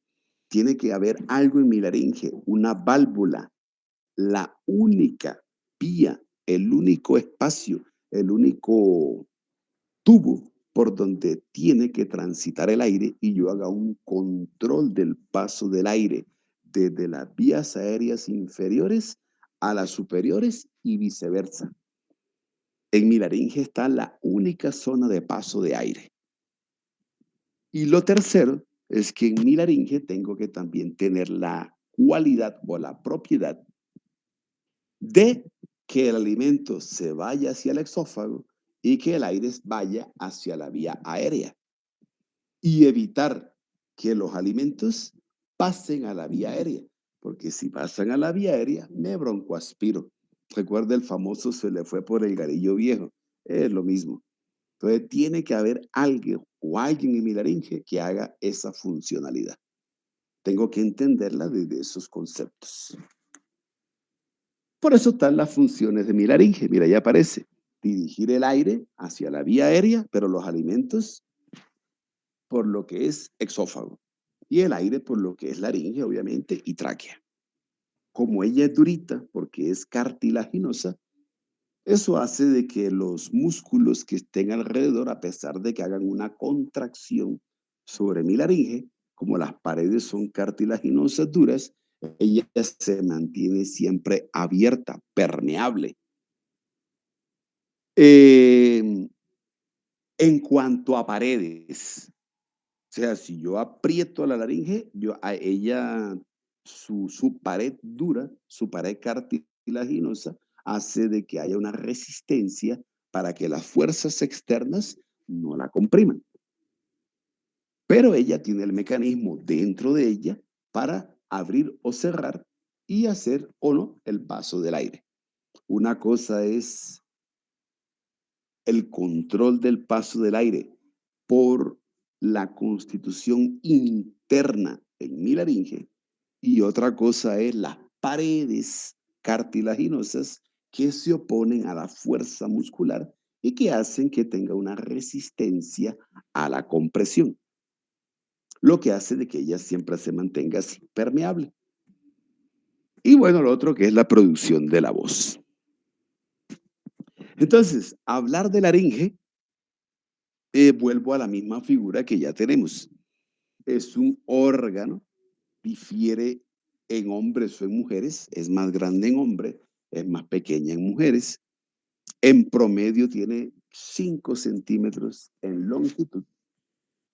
Y si la proyecto con vértebras cervicales, voy a hablar de una laringe que va desde la tercera vértebra cervical hasta la sexta vértebra cervical.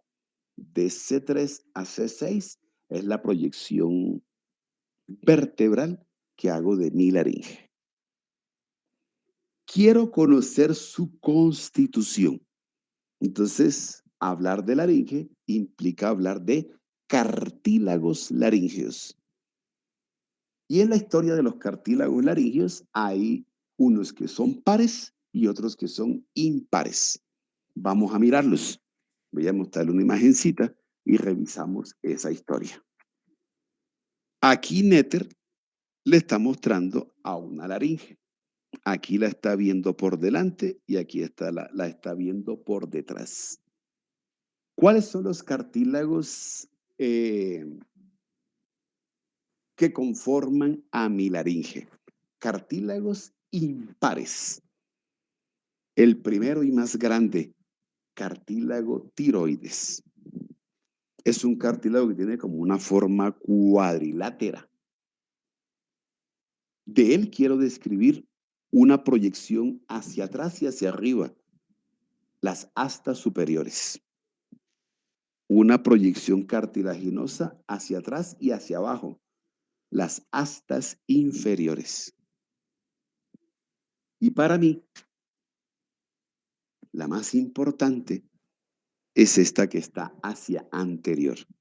Ya usted tuvo que habérsela tocado porque desde carótida le dije que se la tocara. Si no, aún está a tiempo. Tóquela esta noche. Voy a revisar una prominencia, una elevación en la parte más superior y anterior en la región de cuello que se llama la prominencia laringea. Pues comúnmente como manzana de Adán, no es de Adán, pero ya nosotros le decimos prominencia laringea. Y quiero que se la toque y encima de ella usted va a percibir esto que está aquí, la escotadura tiroidea superior. Y me interesa mucho que cuando esté en la prominencia laringea, recorra su laringe, no se aparte de la línea media y baje y sentirá que cae en un huequito. Ese huequito es una región de transición entre el cartílago tiroides y el segundo cartílago que quiero hablarles de mi laringe, que es el cartílago cricoides. Esta región anatómica hay un ligamento, es el ligamento cricotiroideo. Y usted ahí realiza cricotirotomías. Y es lo más sencillo que hay. Pero usted llega a la clínica, no se tocó, no se inspeccionó y se me pierde. Las herramientas para las cricotirotomías cada vez son mucho más sencillas. Una pistolita con un disparo ahí sobre la piel y usted ya tiene un acceso, un hueco a través del cual mete una sonda para proveer al paciente una vía respiratoria externa en caso de que haya algún evento obstructivo de la vía aérea, sea elemento extraño o más comúnmente cuando hay reacciones alérgicas severas que hace que mi laringe se cierre. Ahorita le cuento la historia. Pero quiero que haga este ejercicio porque es muy sencillito. Mire, yo me lo estoy tocando. En un segundo uno localiza esta región o esta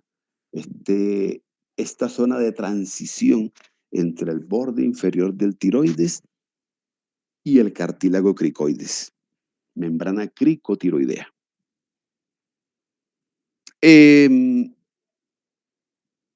Hablemos de cartílago cricoides.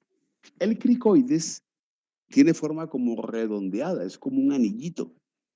Tiene una parte anterior que se le conoce como el arco y una parte posterior que tiende a ser como aplanada, que se le conoce como la chapeta del cricoides. El cricoides, o después del cricoides, o el cricoides es el último punto anatómico cartilaginoso de mi laringe. Ahí termina mi laringe. Cartílago cricoides, y si lo proyecto a vértebras, sexta vértebra cervical. ¿Qué sigue? La tráquea. Y ahí tengo entonces anillos traqueales, una estructura cartilaginosa en forma circular. Y la unión entre tráquea y cartílago cricoides está asegurada por este ligamento que está aquí. Entonces le digo ligamento cricotraqueal. Haga el ejercicio. Y si usted ubica prominencia laringea, baja, encuentra al ligamento cricotiroideo, a esta región de transición. Usted pasa el dedito y siente perfectamente la parte redondeada anterior del arco del cartílago cricoides. Y si usted baja, siente perfectamente el relieve de los anillos traqueales. Puede sentir hasta el primero, segundo, tercero anillo traqueal. Y de pronto usted va a sentir que ya deja de ser superficial y se vuelve más profundo y ya deja de percibir el relieve de los anillos traqueales. ¿Por qué? Uno, porque usted va a hacer traqueostomías. Entonces, si quiere ingresar a la tráquea, conozca la tráquea desde ahora. No quiero que diseque al paciente, quiero que usted la perciba sobre la piel. Usted va a hacer el acceso a través de la piel. Percíbala, conozca, tóquela. Y eso se percibe mejor en el ser vivo y no en el cadáver, que está la piel seca, está la piel tensionada. Entonces, es un ejercicio que es más sobre uno mismo, poder describir y sentir a estos relieves anatómicos. ¿Por qué se le va perdiendo a usted el relieve cuando va tocando la tráquea y comienza a descender? Mire la direccionalidad que ella tiene. La historia de mi laringe es anterior y superior, pero la historia de tráquea, en la medida en que usted va descendiendo y va bajando hacia el tórax, es una historia que se vuelve inferior y posterior, una dirección oblicua. Por eso los primeros anillos traqueales son palpables, pero en la medida en que usted va bajando se le van como perdiendo. Haga el ejercicio. Igual usted necesita el punto anatómico entre el segundo y tercer anillo traqueal para hacer la traqueostomía. Eso lo vemos cuando lleguemos a la glándula tiroides, porque ahí el problema se llama glándula tiroides, el acceso a esa región. Pero hoy conózcala y percíbala para que cuando revisemos el temita se sienta mucho más ubicado en cuanto a esta parte descriptiva anatómica.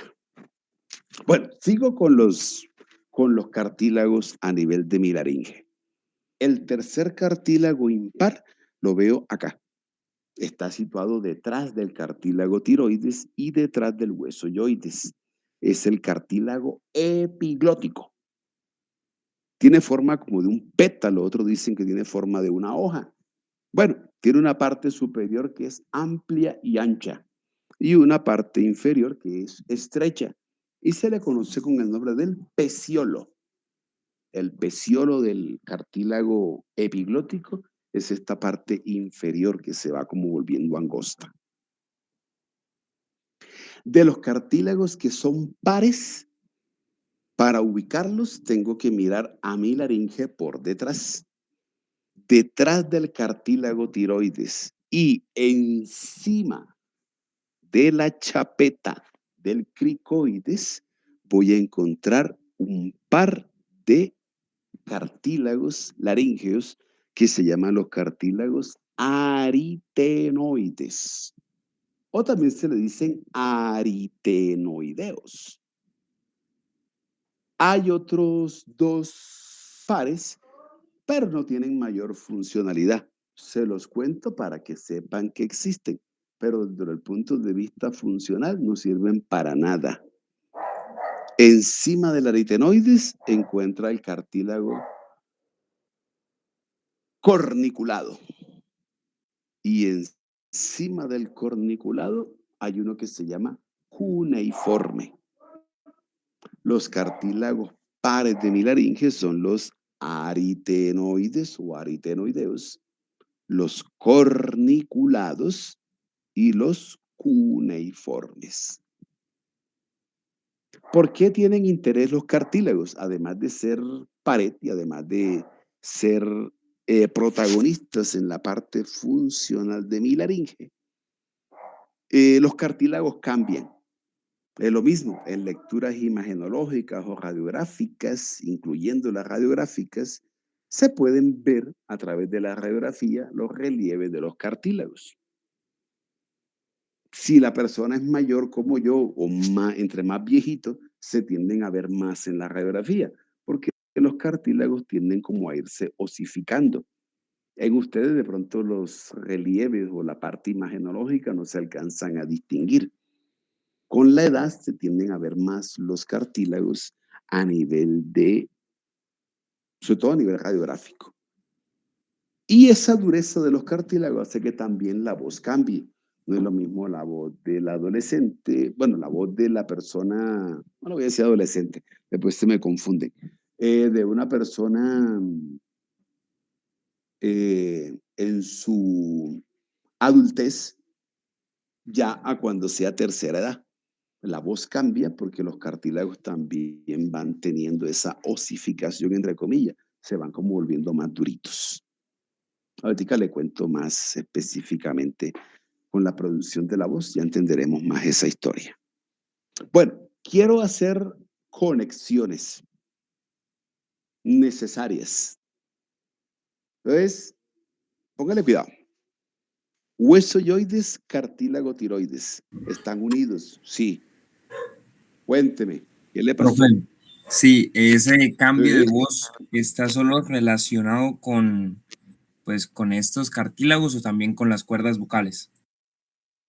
Ya le voy a hablar también el concepto de la cuerda vocal, porque es que precisamente las conexiones que voy a hacer ahorita, dentro de estas conexiones entre cartílagos, también están o aparecen las cuerdas vocales. Entonces también las cuerdas vocales, pero no solamente por la edad, sino también por factor, recuerda que es la misma vía, es la misma mucosa respiratoria. Si tengo un problema, un pacientico con historial de alergias, con historial de rinitis, muy seguramente esa inflamación de la vía respiratoria superior, como la mucosa es la misma, también puede afectar a la vía respiratoria inferior y por ende también causar alguna alteración a nivel de cuerdas vocales. El buen o el mal uso que se haga. Buen uso, bueno, la conversación, la fonación. Mal uso, vamos, el concierto esta noche del artista que más me gusta y me pongo yo a gritar y a hacerle coro al artista, hago un sobreesfuerzo de las cuerdas vocales y al día siguiente amanezco disfónico. Procesos también virales dentro de la misma eh, gripa, una parte viral que afecte la vía respiratoria, puede en cierta manera también ocasionar algún tipo de edema o algún tipo de inflamación sobre cuerdas vocales. Procesos patológicos, hay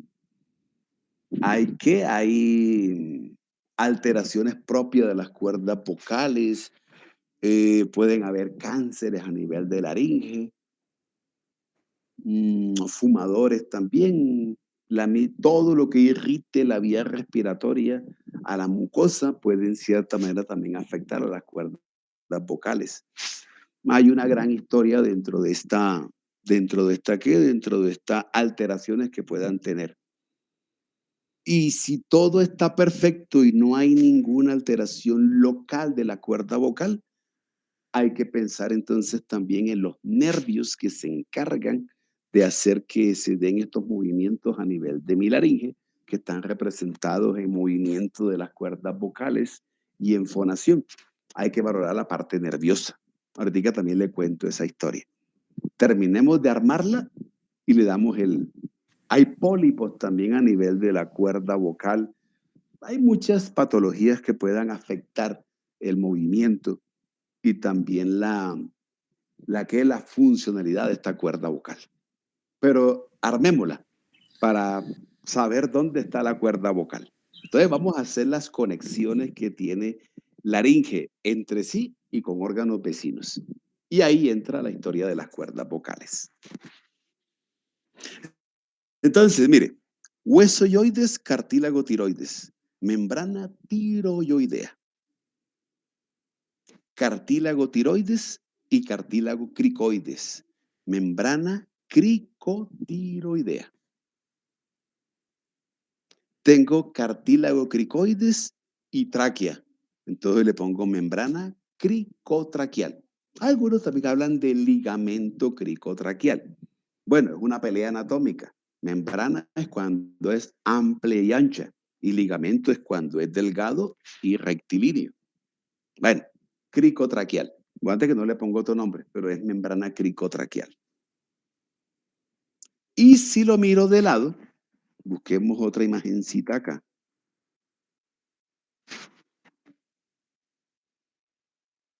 A ver, imagen aparece. Aquí, esta me sirve. Mire, ahora tengo un cartílago epiglótico que tiene que relacionarse con hueso yoides. Entonces le digo a este ligamento, ligamento ioepiglótico. Y también tengo medio de fijación entre la epiglotis con el cartílago tiroides. Entonces le digo ligamento tiroepiglótico. Y acá aparece este amiguito. Y aquí está lo clave. Cartílago aritenoides. El aritenoides es como una pirámide. Tiene un proceso anterior que se le llama proceso vocal.